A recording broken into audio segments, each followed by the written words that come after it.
Vinicius genius two Arsenal. ভাবতে কেমন লাগতেছে জানি, মানে খুবই অদ্ভুত লাগতেছে। ভাবতে যতই অদ্ভুত লাগুক কোনো পার্টি, মানে রিয়াল মাদ্রিদ পার্টি, প্যারেস পার্টি, আমরা যত শুনতেছি প্যারেস আরও অ্যাংরি হয়ে উঠতেছে। রিয়াল মাদ্রিদ ওই জায়গাটা এটা ভালোভাবে নিচ্ছে না।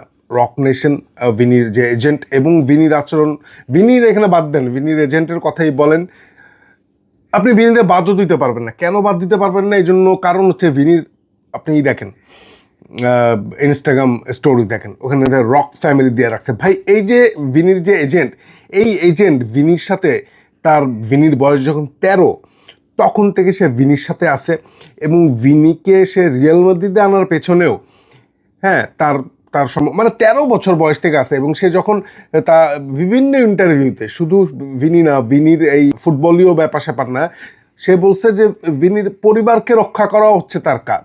এবং ওইখানে স্টোরি আপনি দেখেন, ওইখানে ভিনি স্টোরি দিছে রক ফ্যামিলি না কি জানি, রকি ফ্যামিলি।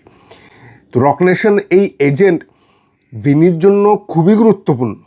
এখন সেটা কতটা গুরুত্বপূর্ণ, সেটা কি রিয়াল মাদ্রিদের থেকেও গুরুত্বপূর্ণ যে এখন এই রকম সেন্সিবল মুহূর্তে তার স্টোরি দিতে হইলো রক ফ্যামিলি নিয়ে।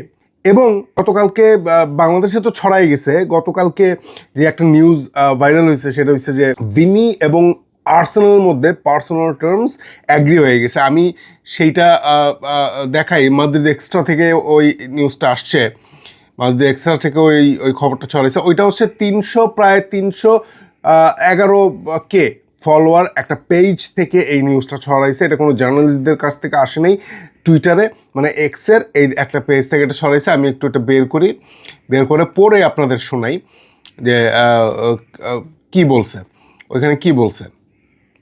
পড়ে শুনলে বুঝতে পারবেন যে এক্স্যাক্ট ভাষ্যটা কি।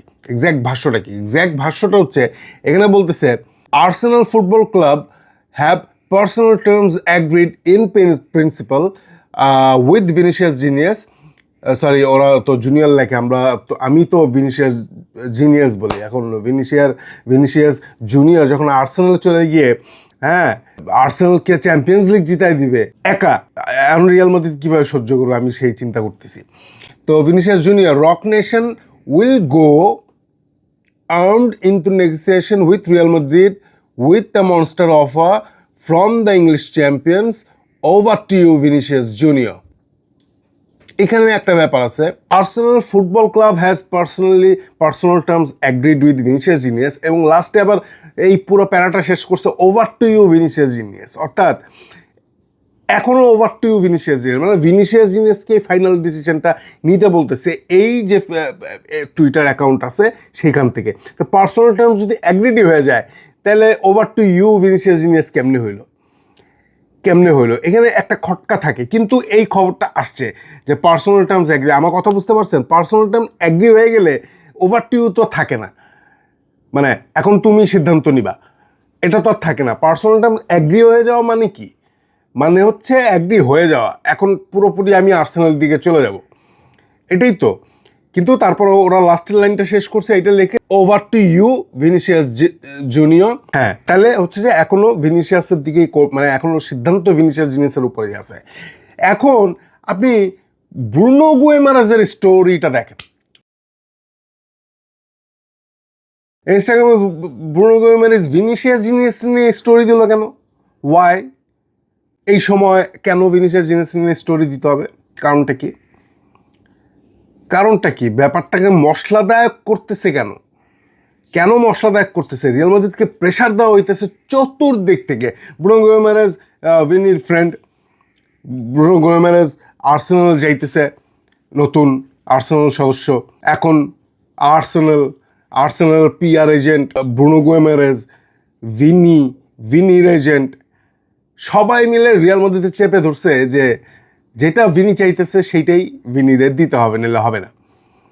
এখন যদি রিয়াল মাদ্রিদ রাজি না হয় যে আমি দিব না, চলে যাও, তাইলে তো চলে যাইতেই হবে ভিনিকে। এই পর্যায়ে ভিনি নিয়ে আসছে রিয়াল মাদ্রিদকে, ভিনি এই জায়গায় রিয়াল মাদ্রিদকে নিয়ে আসছে, বাধ্য করছে এই জায়গায় আনতে।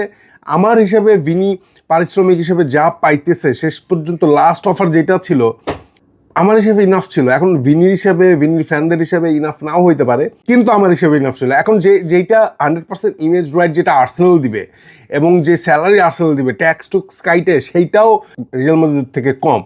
আমার হিসাব হচ্ছে অর্থনীতি যদি সমস্যা হয়, টাকাই যদি সমস্যা হয়, তাহলে আর্সেনাল যে সে যাচ্ছে, আর্সেনাল কি সে মাদ্রিদের থেকে বেশি আয় করতে পারবে? এটা তো কোনোভাবেই সম্ভব না। মাদ্রিদ তো 80% ইমেজ রাইট চাইছে, হচ্ছে 50-50 তো ইমেজ রাইট ওইটা মাদ্রিদের ওইটা থাকে, 80% দিবে বলছে মাদ্রিদ, যদি আমি ভুল না করে থাকি। আর্সেনাল 100% দিবে। তারপরেও মাদ্রিদ থেকে যে পয়সাটা কামাইতে পারে, যে এক্সপোজারটা সে পায়, সেটা কি আর্সেনাল থেকে পাবে? হইতে পারে ফুটবল বদলায় যেতে পারে, আর্সেনাল চ্যাম্পিয়ন্স লিগ জিতে যেতে পারে ভিনির হাত ধরে। সো এটা কি হবে? এটা কি মাদ্রিদের উপর রিভেঞ্জ হবে? ভিনি মাদ্রিদকে এটা দিবে? মাদ্রিদ কি ভিনির জন্য দাঁড়ায় নাই, সে ব্যালন্ডিয়ারের জন্য, রদ্রির জন্য? পুরো ব্যাপারটাই হইতেছে এখন ভিনি বুঝতে পারছে যে he is going to be a second man. তার উপর রড্রি আসতেছে এখানে, আসতেছে। তার কাছে মনে হইতেছে তার বন্ধুগুলা মাদ্রিদ থেকে সরে যাইতেছে। তার যে মাদ্রিদ ছিল সেই মাদ্রিদ আর নাই। That's the point. এবং এই জন্য পাগল হয়ে আছে, এই জন্য সে স্টোরি দিছে, রকি ফ্যামিলি, ব্রুনো স্টোরি দিতেছে ভিনিরে নিয়ে। এরা আর্সেনাল পিআর চালাইতেছে, পার্সোনাল টার্মস এগ্রি হয়ে গেছে, বুঝতেছেন? তা আমার মনে হয় যে ভিনির আসলে মাদ্রিদ ছাড়াই উচিত। এত কিছুর পরে ভিনির আর উচিত না মাদ্রিদের সাথে পুনরায় চুক্তিতে গিয়ে মানে একটা হজবল। আলটিমেটলি মাদ্রিদকে ছাড়তে হবে ভিনির, এবং মাদ্রিদকে ছাড়াই ভিনিকে ছাড়াই মাদ্রিদকে চিন্তা করতে হবে। এই জায়গায় যে চলে আসবে বিষয়টা আমি কল্পনাই করিনি কোনোদিন।